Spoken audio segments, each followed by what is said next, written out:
Olá pessoal, tudo bem? Meu nome é Juliana, estou aqui no canal Estratégia Descomplicada. Peço para você já dar um like nesse vídeo, se inscrever no nosso canal, porque aqui a gente discute de uma forma descomplicada sobre as estratégias e gestão da experiência do cliente no negócio. O que eu tenho visto muito por aí, tá? Mas muito mesmo, assim, demais, chega a entristecer um pouco a gente. É a confusão em relação à diferença de experiência do cliente e atendimento, tá? Experiência do cliente é algo que surgiu lá na década de 80, não é nada recente, com muitos estudos voltados à questão relacionada à qualidade percebida para o cliente, valor agregado para o cliente, a questão de excelência nos serviços.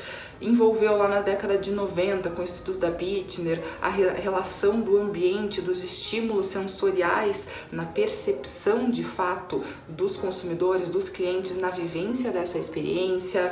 Lá nos anos 2000 foi trazido como mais relação de encantamento com o cliente, com essa questão de agregar serviços de excelência, um ambiente, e a questão de relacionamento com diversos públicos. E a gente culmina ali, na questão do relacionamento superior, que é trazer a perspectiva de relacionamentos que tragam vantagem competitiva e fundamentem a gestão da experiência do cliente como uma estratégia de fato nos negócios.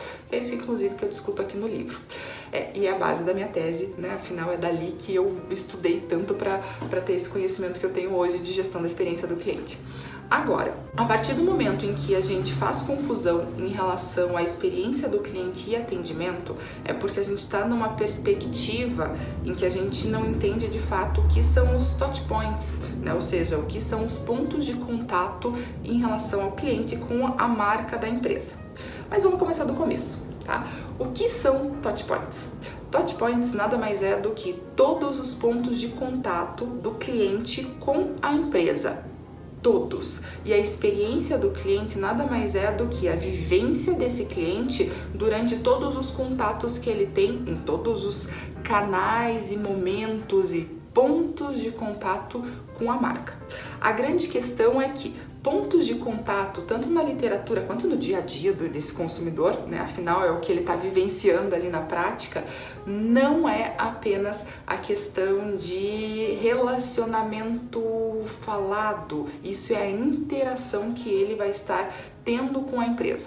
Então, enquanto a gente trata a experiência do cliente como atendimento, a gente vai estar vendo esses touch points apenas dos canais de relacionamento, dos canais de atendimento de fato. Então a gente vê ali o saque, a gente vê um vendedor, a gente vê os canais de atendimento, a gente vê envios de mensagem, a gente vê também a questão de e-mail marketing, a gente vê pós-venda. Tudo isso é momento de interação, ou seja, é um momento em que a gente vai estar se relacionando, atendendo o cliente, ou seja, atendendo ou uma demanda específica dele, atendendo uma dúvida, resolvendo um problema, que a gente vai fazer um vídeo só sobre isso. A gente vai estar se relacionando com ele, tentando criar ali um canal mais próximo, mas isso é interação, isso é apenas um ponto de contato, um momento, uma partezinha desse processo de experiência de fato. Tá? Então, quando a gente trata a experiência do cliente como atendimento, a gente vai estar fazendo com que essa experiência seja só um momento de interação, e não é. Por que não é apenas a questão da interação que é a experiência? Isso é atendimento, por favor, porque a experiência realmente do cliente é a vivência dele, e toda vivência parte de uma percepção do ambiente. A partir do momento em que a gente capta estímulos externos a gente, de fato, como consumidor, como pessoa, a gente começa a se relacionar com esse meio. E essa relação com o meio nada mais é do que a forma que a gente percebe e cria predisposição a agir. A gente cria atitudes, a gente cria comportamentos em relação a esse meio. Então a gente só vai interagir, a gente só vai se relacionar com aquilo que faz sentido pra gente e com aquilo que a gente tenha mais afinidade, mais necessidade, que a gente se sinta mais natural, mais pertencente, enfim, que atinja um objetivo pessoal nosso, enquanto consumidor, enfim, enquanto pessoa.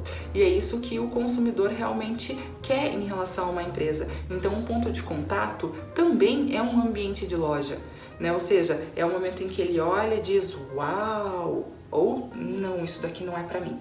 É o momento em que ele olha um site e vê, nossa, isso dá para confiar, aqui essa empresa me passou segurança. É o momento em que ele olha uma publicação numa rede social ou uma comunicação, né? É uma publicidade numa revista, numa TV, um anúncio, né? Num jornal, enfim. E ele vai estar vendo se aquilo faz sentido para ele vai estar percebendo em relação ao seu contexto, tanto contexto cultural quanto contexto social, as necessidades que ele tem, se aquilo faz sentido para ele realmente absorver. Então aquilo já é um ponto de contato também, tá? Não é que a questão de primeiro momento verdade, segundo momento verdade, tira disso, tá? Inclusive porque a jornada do cliente não é linear. A jornada do cliente é um vai e volta em relação à percepção dele do mundo, o momento em que ele está vivendo, né? A gente assume que é circular, mas é um circular que vai e volta um pouquinho, vai de novo e vamos, porque depende muito de como o consumidor está se relacionando com aquela necessidade, com aquele meio naquele exato momento, tá? Então a gente não pode assumir de uma única maneira e de uma forma muito linear essa experiência que ele está vivendo, tá? Então você percebeu que a experiência do cliente não é só atendimento, porque depende da percepção e depende da percepção de outros estímulos que a própria empresa cria, que a própria empresa faz. Uma outra questão é a própria experiência com o produto, com o serviço, né? A forma em que ele vai estar pegando, que ele vai estar experimentando, que ele vai estar interagindo sozinho com esse produto, né? O momento que ele vai estar sentindo de fato, isso é uma experiência. E isso vai criar a percepção adequada para que o cliente tenha predisposição e queira interagir de uma forma adequada com a empresa. Então, se a gente primeiro não tiver esses touch points básicos, né, de estímulos sensoriais e a percepção do cliente muito afinada, não há atendimento que salve. Porque atendimento é atendimento, não é experiência. Experiência é um processo, que são várias ações, nós já conversamos em outros momentos daqui, várias ações que formam a estratégia e direcionamento do negócio como um todo. Tá bom? Então, fica aqui a dica, experiência do cliente não é só atendimento. E se você considera como isso, se você cria uma célula de gestão da experiência do cliente muito voltada a só atendimento, você está comendo uma parte muito importante desse processo e te garanto que você não vai chegar nos resultados de excelência como você quer, tá? Então, assista os nossos outros conteúdos, se inscreve aqui no canal se você já não fez, deixa o like nesse vídeo e te vejo na próxima. Até!